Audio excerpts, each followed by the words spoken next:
Bom, pessoal, isso acontece, né? A gente teve esse pequeno probleminha aí com a internet. Isso aí faz parte e nós vamos avançando. A Deise já vai estar entrando novamente. Ela já começou a contar um pouquinho sobre sua trajetória, né, dentro do segmento esportivo. A Deise já entrou aqui e nós vamos novamente. Isso aí faz parte. E Marcos Magalhães, eu vi sua mensagem. Para mim é muito orgulho ter você aqui na nossa live. Você que é uma referência para todos nós e sempre nos deu oportunidade, né, dentro do Minas e conversando sobre o esporte. Deise, vamos lá? Olha se ficou bom. Quem sabe faz ao vivo, a internet hoje já está todo mundo utilizando nesse momento. Faz parte isso aí e nós temos que ir em frente. Isso aí não vai ser empecilho para nós, não. Nós Ó, vamos... eu não posso esquecer aqui, tem que mandar um abraço para a Cássia, que está na live, para o Eloy, que está na live. Estão todos aí. Cássia, minha mentora maravilhosa. Eu sou Tenho grata. que mandar um abraço especial também para o Cláudio Olívio, que não está na live, mas me mandou um WhatsApp aqui, está aqui acompanhando, falou que vai assistir depois. Bom, diante dessa parcela de contribuição, né, Deise, eu acho que é importante a gente avançar e o pessoal que está aqui nos assistindo entender um pouquinho o que são as leis de incentivo e como esse mecanismo funciona para o esporte. Eu acho que você que é referência nessa área pode... nós estamos numa live, né, não é um curso, mas você consegue aí, em pouco tempo, consegue resumir pela sua expertise que você tem nesse segmento. Ô, Matheus, inclusive nós vamos lançar alguns vídeos pelo Incentivo Certo. Quem quiser mais informação, nós já temos um projeto que vamos ensinar até o passo a passo, de forma gratuita, esses cursos, até para ajudar as entidades a se preparar para o momento. A lei de incentivo nada mais é que um mecanismo de fomento ao esporte. O poder público, ele pegou o poder da Constituição, né, que é o incentivo fiscal, utilizanismo, onde o governo ele precisa apoiar e investir naquela área. As empresas com a visibilidade e o poder de destinar um dinheiro que ela já pagaria para o imposto para um projeto que ela acredita, um projeto que esteja ali no entorno da empresa, e as entidades do terceiro setor, que são grandes parceiras do poder público, que já desenvolvem atividade técnico-operativa. Então, existe quem sabe fazer, quem apoia financeiramente com o benefício do governo. Então, é um casamento aí para alavancar o segmento esportivo. Em que E como que funciona um pouco essa engrenagem, assim, os principais pilares para essa engrenagem virar uma realidade dentro do segmento esportivo? Primeiro, as entidades elas precisam se preparar para receber esses recursos, porque esses recursos eles são repassados para a entidade para investir no esporte. Lá fora é até diferente. Então, no fora do país não tem muito essa ligação, esse link com projetos. Mas aqui no Brasil, você entra no âmbito estadual, federal, municipal, o estadual tem editais e o federal tem a lei federal de incentivo ao esporte. Então, o que a empresa do terceiro setor ela tem que fazer?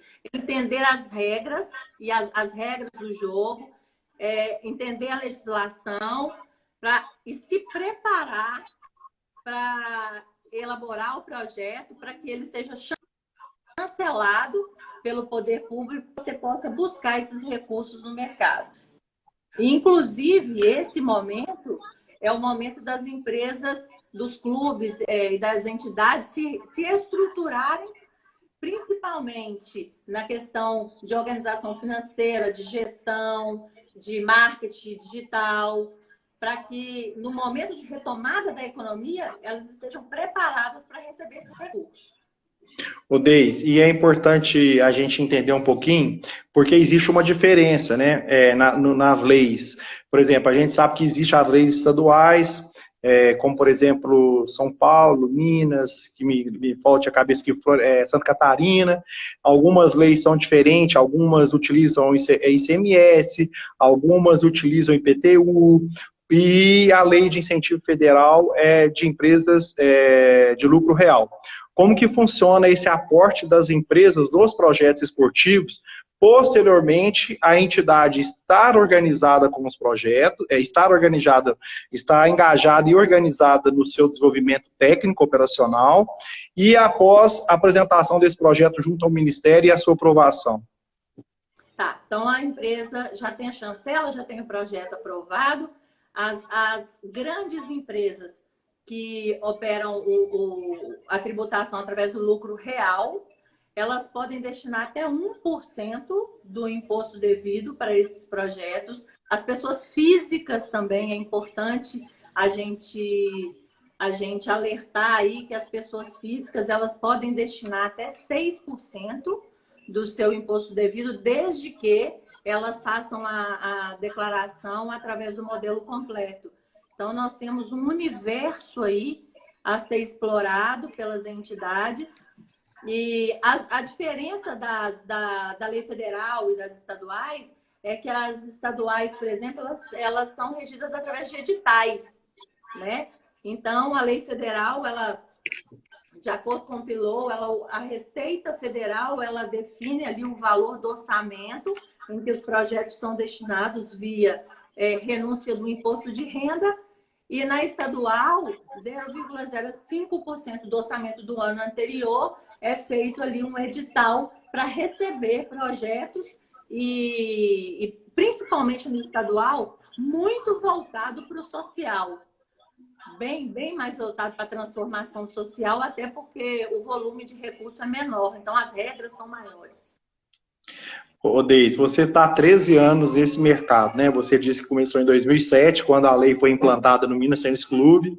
Você já passou por diversos caminhos aí, diversas mudanças, tanto no Ministério do Esporte, né? Como também a implantação da lei estadual aqui em Minas.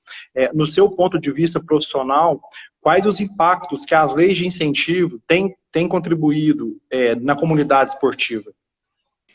Matheus, assim, historicamente, se nós acompanharmos aí a trajetória de antes de 2007 e a crescente aí do número de medalhas, né, desse ranking aí dos atletas e até das histórias, nós temos projetos fantásticos, temos a Rafaela, temos vários profissionais, atletas que nós podemos citar aí que foram referência, com esse DNA, que é um celeiro de formação, ele pode ampliar muito e oferecer muito mais aos atletas. E os grandes, a gente sabe do potencial, sabe do trabalho que é feito. O Minas, só na lei federal, foi mais de 57 milhões. O Pinheiro, 107, me parece a última vez que eu verifiquei. Então, assim, é um valor que movimenta e traz mais possibilidades e mais ferramentas para que essas pessoas que já sabem fazer possam trabalhar e aperfeiçoar da melhor forma. Mas eu vou falar de um outro lado, que como eu faço parte do comitê deliberativo da Secretaria de Estado de Esporte no Estado de Minas Gerais. Então, nós analisamos projetos de todos os universos, né? E eu te falo que tem projetos que encantam. Você vê a transformação que o esporte tem na vida das pessoas, o tanto que o esporte impacta, tanto na parte de cognitiva, na parte de concentração, na parte da educação. Então, o esporte ele tem um grande poder de mudança na vida das pessoas e existem projetos brilhantes que são executados e eu acho que, inclusive, falta visibilidade. Eu acho que precisa mostrar mais. Eu acho que até esse pós-pandemia, com essa conexão toda aí do marketing digital, eu acho que as entidades podem explorar muito mais isso para atrair mesmo as grandes empresas para conectar a marca delas a esses projetos. Odei, sem falar ainda na geração de emprego, né, na área do esporte, né, porque um projeto desse contempla profissionais de uma comissão técnica ou profissionais na área de um projeto de coordenação, treinadores, professores de educação física, estagiários, assistente social, psicologia, né, então várias áreas, né, que você desenvolve um projeto e gera emprego, né, na área do segmento esportivo. Eu acredito que eu trabalhei com projetos de lei de incentivo e acredito que esses projetos têm um impacto na comunidade esportiva enorme para o desenvolvimento não apenas do esporte, mas como você mesmo diz, da sociedade como um todo. O Deis ainda até entra dentro dessa visão de clubes, né?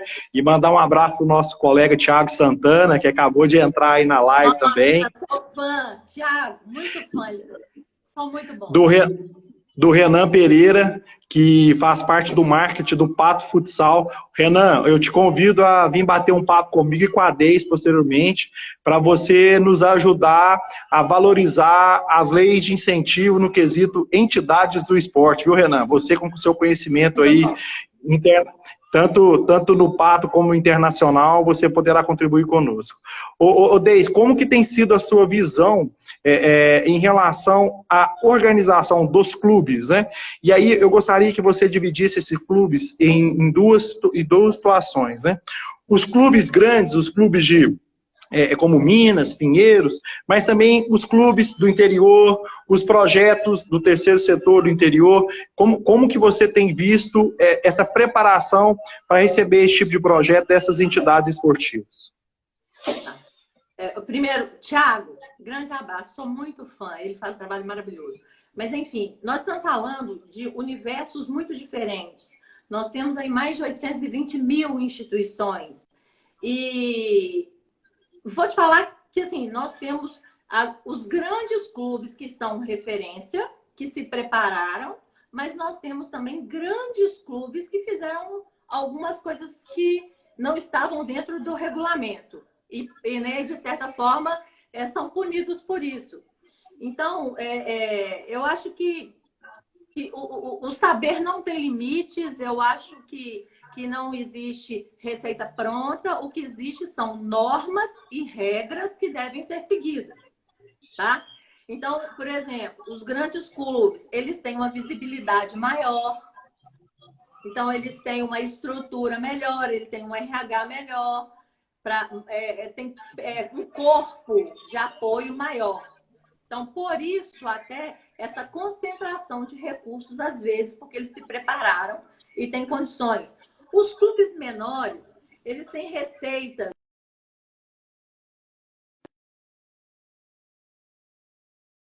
Então, a gente sabe ali o dia a dia desses clubes, né, Matheus?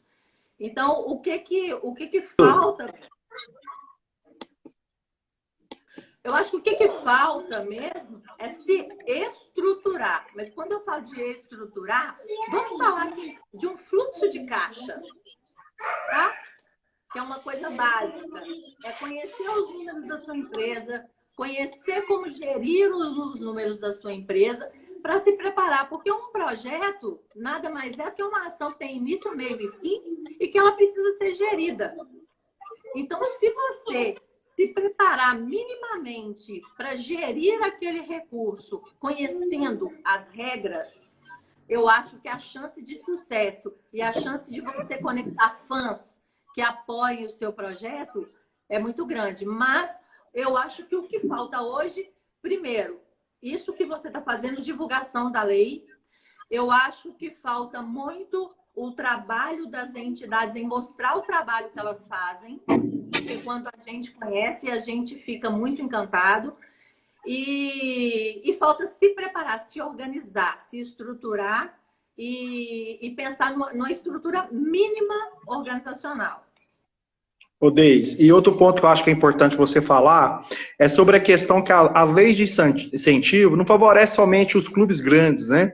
Ele favorece o esporte, ele é bem democrático, porque mesmo que você tenha um projeto pequeno, mas que você consegue seguir as normas, as regras, né, que são estabelecidas pelos mecanismos da gestão pública do esporte, e você consegue desenvolver esse projeto, você consegue também desenvolver um projeto na lei de incentivo, né? Então, não é apenas para os grandes, é também para todos, né? É um processo bem democrático, eu acho bem interessante. Eu queria que você falasse um pouco sobre isso, né? Porque tem hora que a gente foca muito no projeto olímpico, no projeto do atleta, do alto rendimento, dos treinadores de ponta, mas tem o outro lado, você mesmo disse agora há pouco da beleza dos projetos que tem, você que analisa projeto hoje aqui em Minas, faz parte da comissão, dos projetos que desenvolvem o esporte social. E assim, eu te falo que tem alguns projetos que me encantam mesmo. Uns dias atrás, eu até citei isso na reunião do comitê, eu conheci um projeto que ele é na periferia, é um projeto assim, que a sede entra só o presidente e mais um, nós fizemos uma reunião na calçada e, de repente, a comunidade inteira, o engajamento, uma organização, eles tinham tudo catalogado, todos os voluntários, tinha o psicólogo que era voluntário, ele veio desse projeto, os médicos que atendem na comunidade estavam todos ali, ou seja, é engajamento, é parceria, e eu acho que isso vai ser muito o futuro daqui para frente, principalmente que as pessoas têm que se conectar e se apoiarem, e eu acho que ganha todo. A lei de incentivo, ela é um mecanismo para financiar um trabalho de uma comunidade, o engajamento de pessoas para o bem comum. Então, eu acho que isso ele precisa ser bem explorado de forma organizada.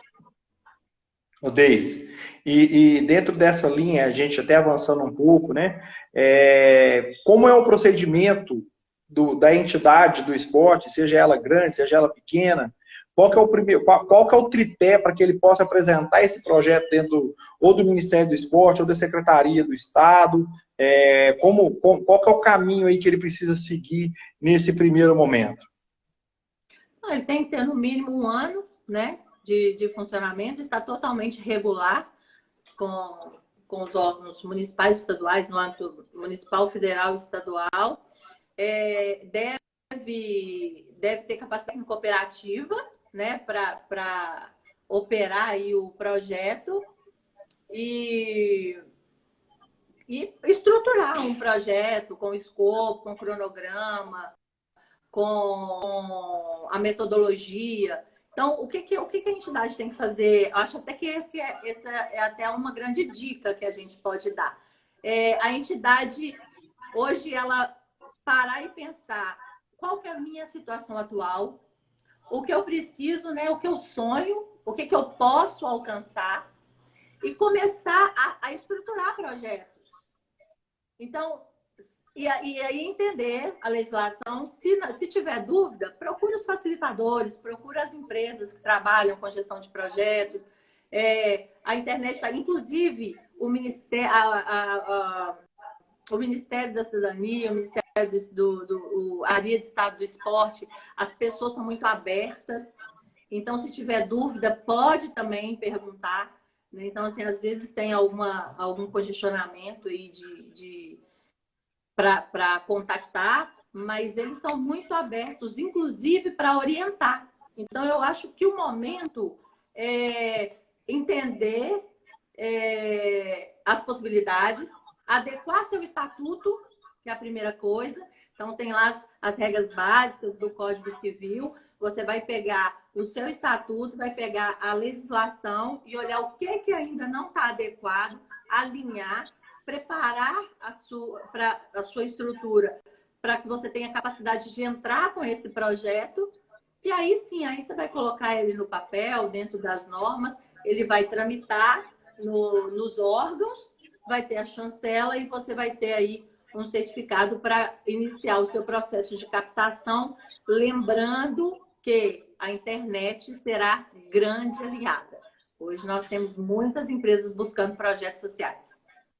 Bom, ô Deise, vamos aproveitar, vamos deixar, fala para o pessoal sobre a questão do seu Instagram, que eu estou vendo várias perguntas, mas nós traçamos nós dois aqui alguns cases para a gente conversar. Fala seu Instagram para o pessoal, que o pessoal também poderá estar te enviando, né?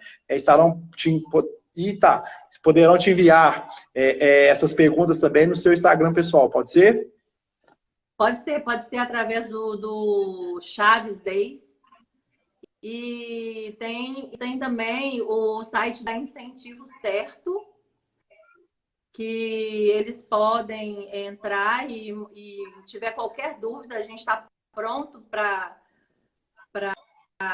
esclarecer, para responder. Ótimo, Deise. E como que é a relação com as empresas, né, possíveis patrocinadores desses projetos de lei de incentivo? Repete, por favor, que falhou, Matheus.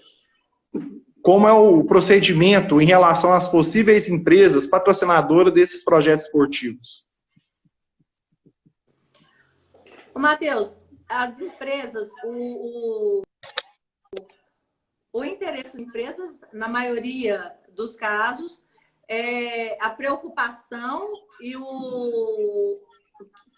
a preocupação que a empresa tem com o social, a importância que a empresa dá para os trabalhos sociais e ela associar a marca dela de forma nobre, sem custo nenhum, porque não custa nada para a empresa. Ela vai deixar de pagar um imposto que ela pagaria para o cofre público e vai direcionar esse dinheiro para um projeto que vai impactar vidas no entorno lá de onde ela está instalada e no Brasil como todo. Então, ela entender que ela está transformando vidas e associando a marca dela a esses projetos a custo zero, que é o mais importante. Deise, e dentro dessa linha, né, das empresas, nós temos que contar para o pessoal também que está nos assistindo, que nós somos com audiência bacana, que não é simplesmente só pegar o dinheiro, né? Nós também temos a questão da prestação de contas. E é aí que enrola muita gente, né? Como que funciona essa prestação de contas, quais as responsabilidades que essas entidades que captam esse recurso, quais são os procedimentos que elas precisam adotar, né, nessa rotina de execução de projeto. Matheus, eu acho que a grande falha é essa, porque o que eu vi muito ao longo dos anos é a gente sabe que existe isso, copiou, colou, apresentou o projeto, foi aprovado. Ok. Só que não se preparou, como nós falamos, para a execução, as falhas acontecem. Então, se você não conhece os números, não analisou para tomar uma ação, você vai ter problema ao longo do tempo. Nós temos exemplo agora da pandemia. Pararam os campeonatos, pararam tudo. E aí? Qual a tomada de decisão? Então, você tem que ter um plano B, você tem que criar estratégias para executar aquele projeto, para atingir aquele objetivo do seu projeto. E você tem que monitorar, criar processos. Por quê? Porque, olha, eu vou te falar que eu sempre desenhei. Eu desenhei mesmo fluxos, como receber uma mercadoria, foto. Você tem que documentar tudo, porque o dinheiro ele é público. Né? O dinheiro, você tem que... Chegou uma mercadoria, eu tiro foto da nota... Porque ali vai ser um espelho de tudo que você executou. Você vai estar apresentando para a sociedade e apresentando para o governo o que você se propôs a fazer. E o mais interessante é que, assim, eu no Ministério do Esporte, quando eu pegava projetos para analisar, processos gigantes. Então, ali, infelizmente, eu analiso o papel. O projeto já passou. Então, às vezes a entidade, por falta de experiência, por falta de conhecimento das regras, então ela peca em algum momento em que a pessoa que está analisando o projeto, ela vai ter que cortar, indeferir ou cortar alguma rubrica que não foi executada da forma correta, e a entidade tem que pagar por isso. Então, o mais importante é se estruturar e se organizar para colocar em prática esses projetos. Às vezes, né, Deise, nem existe a má fé, né? Às vezes existe realmente a falta de experiência naquele processo, né? E que você acha, principalmente porque nós da área de educação física, nós somos muitos técnicos, né? Nós pensamos muito na parte técnica, na operação, e não pensa nessa parte estratégica de organização de processo, né? Eu acho que o grande legado aí desses grandes eventos esportivos que aconteceram no país foi trazer a gestão esportiva pura, vou dizer assim, não só voltada para o esporte, mas a gestão de processo, a gestão de estratégia, a gestão financeira, a gestão de negócio para dentro do segmento esportivo. E isso contribui muito com as leis de incentivo para que os profissionais que desenvolvem esses projetos tenha essa desenvoltura e esse papel de entender que existe a necessidade de organizar uma prestação de contas. Deise, caminhando ainda, eu queria saber de você que hoje você já esteve dos dois lados, né, como proponente e como avaliadora de projetos. Na sua visão, qual é o maior desafio de quem organiza os projetos hoje de lei de incentivo? De quem organiza? Sim. Bom, se o clube menor é material humano, a maioria é voluntariado e não tem capacitação técnica, não tem técnico ali, e essa questão também do conhecimento da estrutura. Então, isso que você falou foi muito pertinente, porque o que aconteceu muito foi isso. As pessoas eram ligadas ao esporte, elas sabiam as dores do esporte, elas queriam buscar recursos e foram. Então, aí que surgem as falhas, porque aí a gente vai só no meio do caminho que você vai descobrindo. Então, não teve aquela questão do momento de deixar de acelerar e se estruturar. O grande desafio dos pequenos é isso, é não ter isso estruturado, isso claro, e dos grandes, eu acho que a dificuldade eu acho que a maior dificuldade geral é a captação. Eu acho que tudo é menos importante.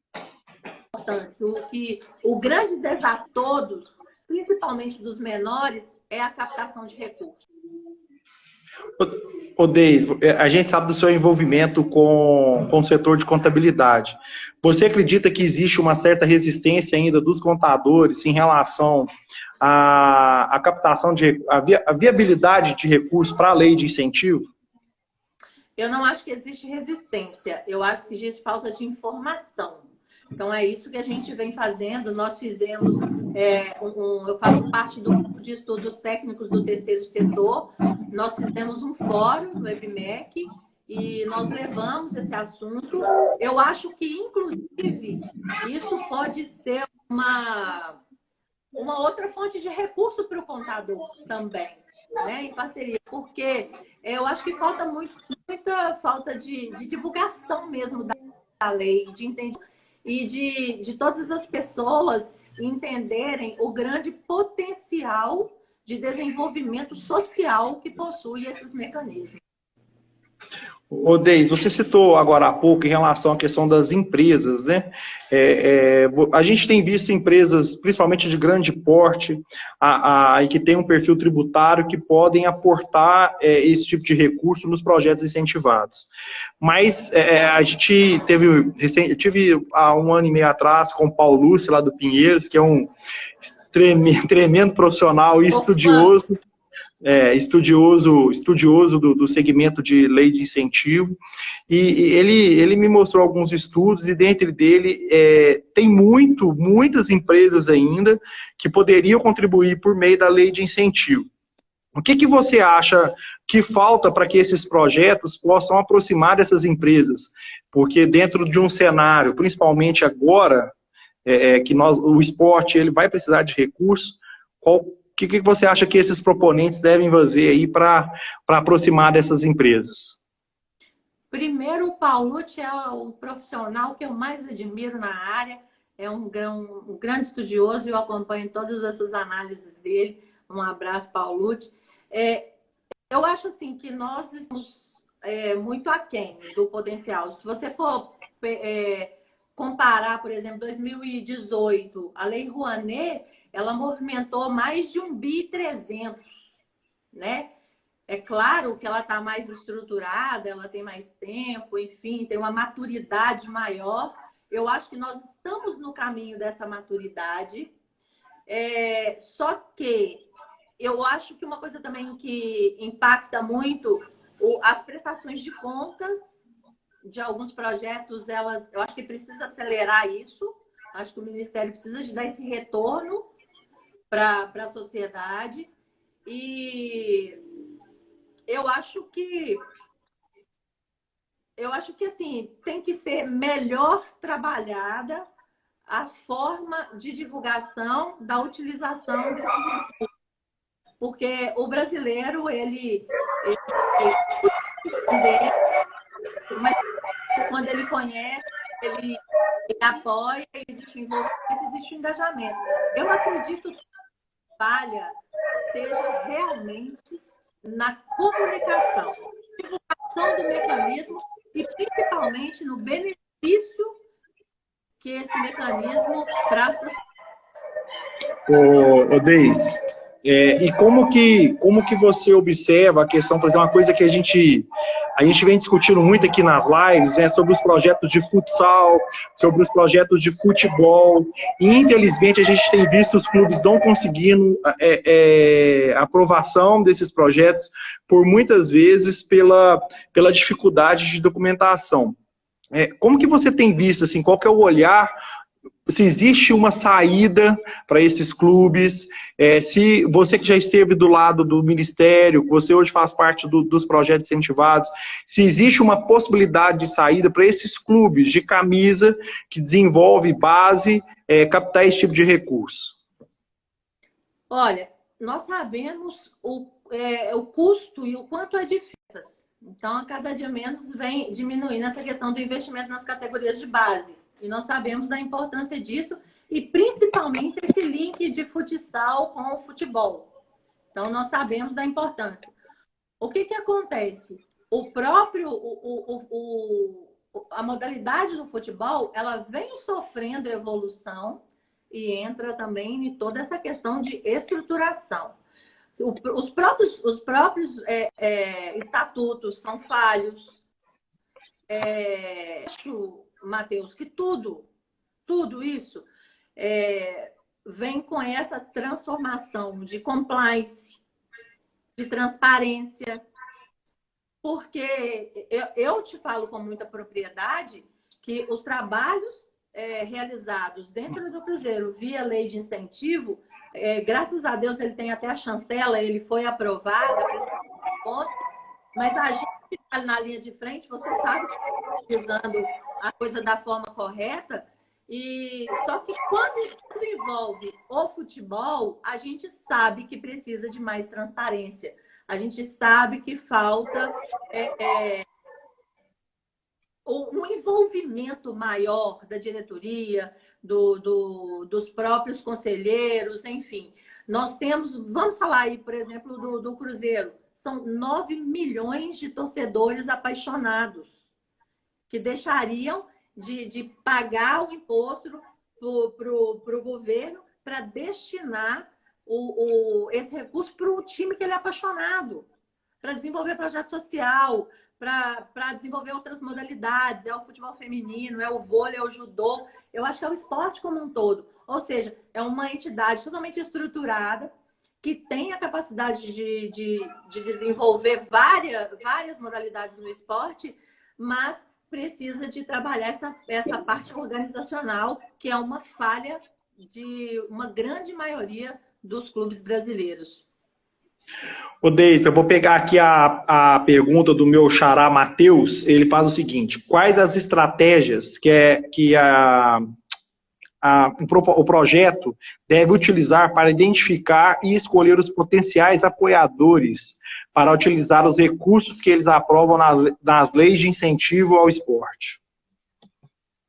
Olha, essa questão da captação, ela vai muito, primeiro, da ligação, né, que a empresa tem com a entidade, dos interesses que essas empresas têm com a entidade, da missão, da visão, dos valores. Por exemplo, se você tem um projeto que ele é extremamente científico, extremamente voltado para a área da saúde, então, empresas do segmento da saúde. Então, você tem que buscar no mercado e segmentando para você criar projetos que associem e criem valor para a marca daquelas empresas. Entende?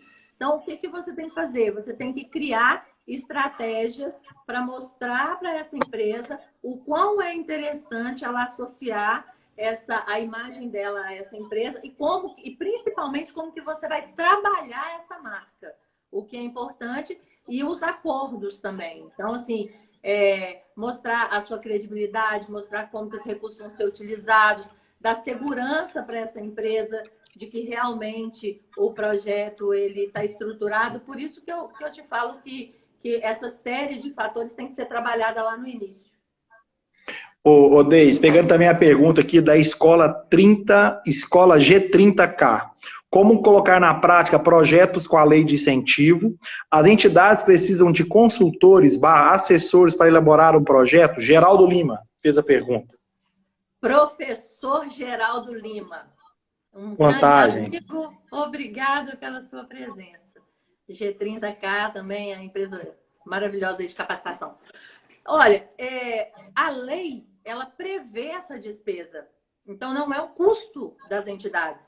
O poder público, pensando até nessa falta de estruturação dos clubes, existe essa rubrica, existe essa despesa que ela pode ser destinada para que profissionais te orientem, né? Então, é aquele passo a passo, vai te ensinar no diagnóstico, como elaborar o projeto, te orientar na parte de execução. Então, ali, treinar é uma coisa assim, que a gente acha muito importante que a gente faz, treinar a equipe que vai executar, criar fluxos.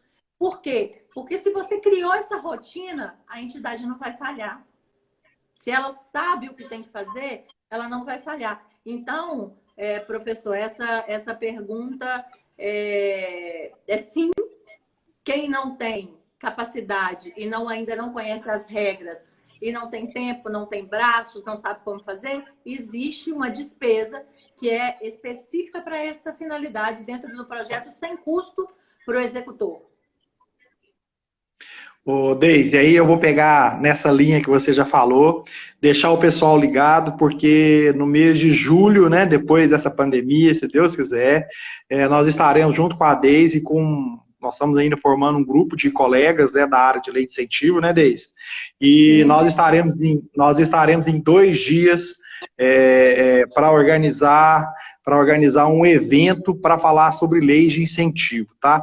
A nossa proposta é montar um passo a passo, né, desde como montar um projeto de lei de incentivo, mostrar também as visões das secretarias de Estado, Ministério do Esporte. A nossa ideia é montar um projeto bem rico, com profissionais que estão atuantes nesse mercado, como captar recurso, como que as empresas também estão vendo esses projetos hoje, empresas no que eu destaco aqui, empresas que aportam recurso nesse tipo de projeto.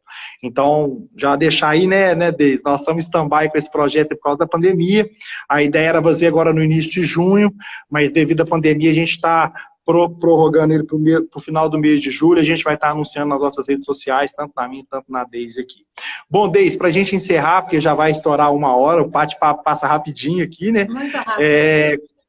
Como você acredita que será a importância das leis de incentivo ao esporte pós-pandemia?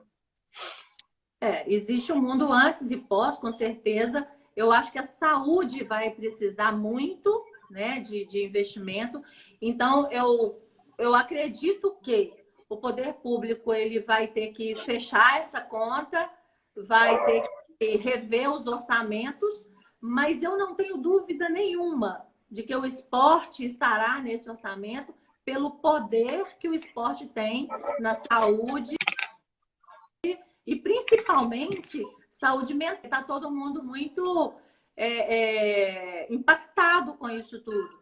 Então, nós vamos ter que aguardar a retomada da economia, entender que o terceiro setor ele é grande parceiro do governo e as empresas, com certeza, elas vão ganhar o esporte, a saúde, porque é o que vai necessitar de investimento nesse momento. Eu acho que tem grande potencial aí para a gente desenvolver vários projetos sociais e ajudar a comunidade como um todo.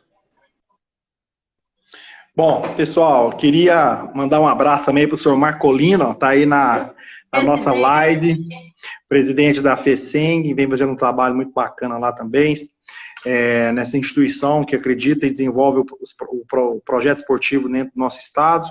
Deise, gostaria de agradecer você por ter aceitado esse convite, muito obrigado mais uma vez.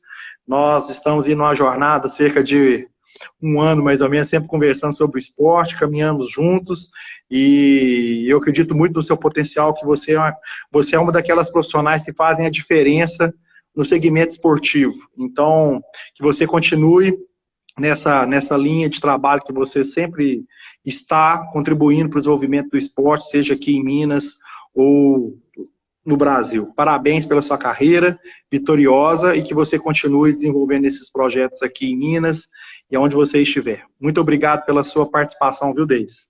Eu te agradeço. Você sabe que nesse tempo aí, acompanhando o seu trabalho, o quanto eu sou fã do que você vem desenvolvendo, você está fazendo grande diferença, principalmente nesse momento. Então, mais uma vez, parabéns. Gente, o meu esposo entrou.